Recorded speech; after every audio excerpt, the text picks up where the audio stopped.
No alto de uma colina, envolta por névoas densas, o Sanatório São Jerônimo, em Itaguá, erguia-se como uma cicatriz na história da cidade. Construído no início do século XX, fora idealizado como um refúgio para os marginalizados da sociedade, aqueles que carregavam na mente feridas invisíveis. Mas o lugar logo se transformou em um campo de horrores. Nos corredores frios e mofados, o renomado Dr. Álvaro Rezende conduzia experimentos que desafiavam qualquer ética. Suas terapias inovadoras envolviam métodos cruéis, eletrochoques a níveis mortais, lobotomias realizadas com martelos cirúrgicos improvisados e um isolamento claustrofóbico em celas subterrâneas sem luz. Rumores começaram a circular entre os poucos funcionários que ousavam permanecer. Pacientes desapareciam misteriosamente e na calada da noite, gritos que pareciam não ser de seres humanos ecoavam pelo prédio. O ápice do horror era a ala proibida, um setor do sanatório onde apenas o doutor e seus assistentes mais fiéis tinham acesso. O que acontecia lá dentro tornou-se uma mistura de lenda e pesadelo. Moradores relatavam ver vultos nos arredores do sanatório, mesmo em noites sem lua, até que, em uma tempestade apocalíptica, um incêndio consumiu parte do prédio. Os registros oficiais indicavam dezenas de mortes, mas o corpo do Dr. Álvaro jamais foi encontrado. A colina foi abandonada, mas o sanatório nunca deixou de assombrar a cidade.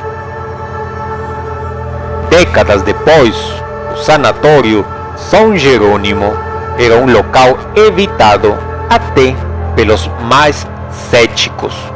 As janelas quebradas pareciam olhos que observavam os curiosos, e as portas rangiam como se fossem gemidos de dor.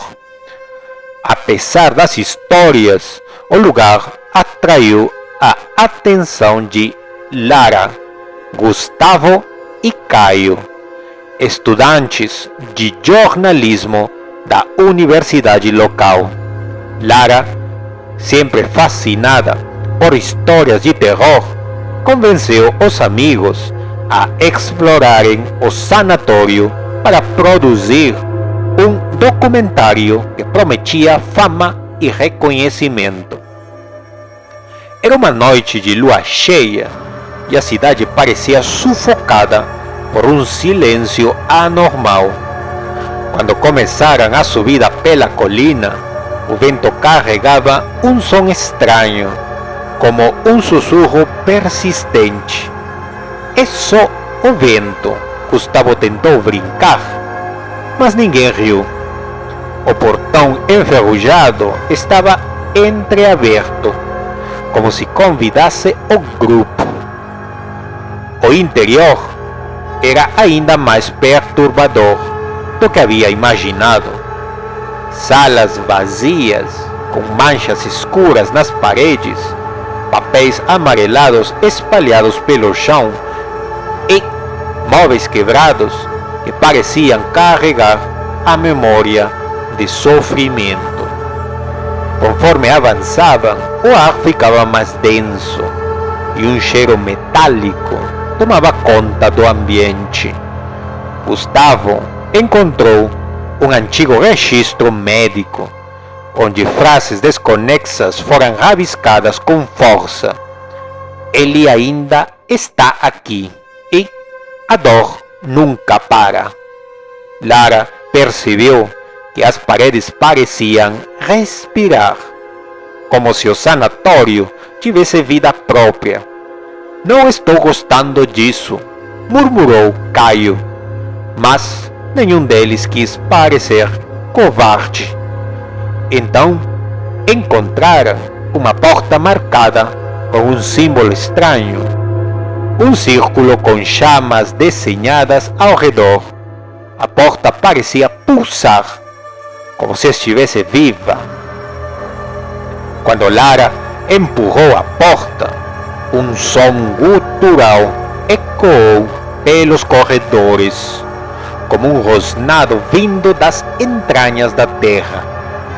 O ambiente atrás da porta era completamente diferente ao resto do sanatório. Parecia uma sala de rituais, com símbolos entalhados nas paredes e uma mesa de pedra no centro, coberta de manchas secas que lembravam sangue. Instrumentos cirúrgicos enferrujados estavam espalhados e no canto algo que parecia ser um altar decorado com ossos humanos. Caio, tomado por uma curiosidade mórbida, aproximou-se da mesa e passou a mão pela superfície fria. Nesse instante, as lanternas começaram a piscar e um som baixo de sussurros encheu a sala. As vozes eram indecifráveis, mas havia algo nelas que parecia familiar, como se os próprios pensamentos dos jovens estivessem sendo invadidos. A porta se fechou com um estrondo e Gustavo tentou abri-la, mas era como se estivesse soldada ao chão. As vozes ficaram mais altas e más, e as sombras nos cantos da sala começaram a se mover, alongando-se como se ganhassem forma. Os três ficaram paralisados quando perceberam que as sombras tinham olhos vazios que pareciam sugá-los para o abismo. Uma das sombras apontou para Lara e sussurrou: "Ele nunca foi embora." Nesse momento, o chão tremeu e uma figura alta e esquelética começou a emergir do centro da sala, vestindo um jaleco manchado e com olhos como poços negros. Dr. Álvaro Rezende havia retornado. O ar ficou insuportavelmente pesado e os jovens começaram a sentir dores lancinantes nas cabeças, como se suas mentes estivessem sendo rasgadas. Dr. Álvaro não falava, mas sua presença exalava uma autoridade maléfica. Ele estendeu uma mão cadavérica e Gustavo gritou, segurando o peito, como se algo estivesse sendo arrancado de dentro dele. Caio caiu de joelhos, chorando incontrolavelmente, enquanto Lara tentava desesperadamente entender o que estava acontecendo. No altar, sombras grotescas começaram a formar figuras humanas, pacientes mutilados, com buracos onde deveriam estar os olhos e cicatrizes que cortavam seus corpos. "Por que vieram até aqui?" as figuras perguntavam, suas vozes como ecos de dor e agonia. Lara tentou ligar sua câmera na esperança de capturar algo, mas a imagem estava distorcida, como se o próprio ar estivesse sendo corrompido.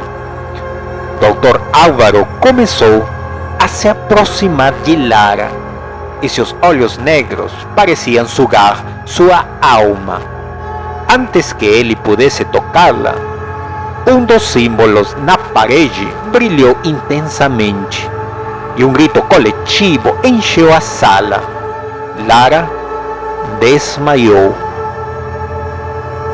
Quando Lara despertou, estava deitada no meio da floresta, suja de terra e com as roupas rasgadas. Não havia sinal de Gustavo ou Caio, apenas a câmera em suas mãos. Atordoada, ela desceu a colina cambaleando até a cidade, mas ninguém acreditava em sua história. Quando conseguiu assistir ao vídeo na câmera, o conteúdo era amontoado de flashes perturbadores, vultos correndo, gritos abafados e, no final, o rosto do Dr. Álvaro sorrindo diretamente para a lente. Tentou alertar as autoridades, mas o sanatório parecia ter desaparecido. A colina estava vazia, sem vestígios do prédio. Lara nunca mais viu seus amigos, mas os pesadelos eram constantes. Em suas noites mais escuras, podia sentir o olhar do Dr. Álvaro, como se ele estivesse observando-a de algum lugar. Meses depois, um vídeo vazou na internet. Era o último frame da câmera de Lara, onde uma frase apareceu, escrita com o que parecia ser sangue: "O santuário nunca descansa. Vocês não deveriam ter vindo." Desde então, os moradores de Itaguá relatam ouvir gritos na colina durante as noites mais silenciosas, e as sombras parecem mais longas do que deveriam ser.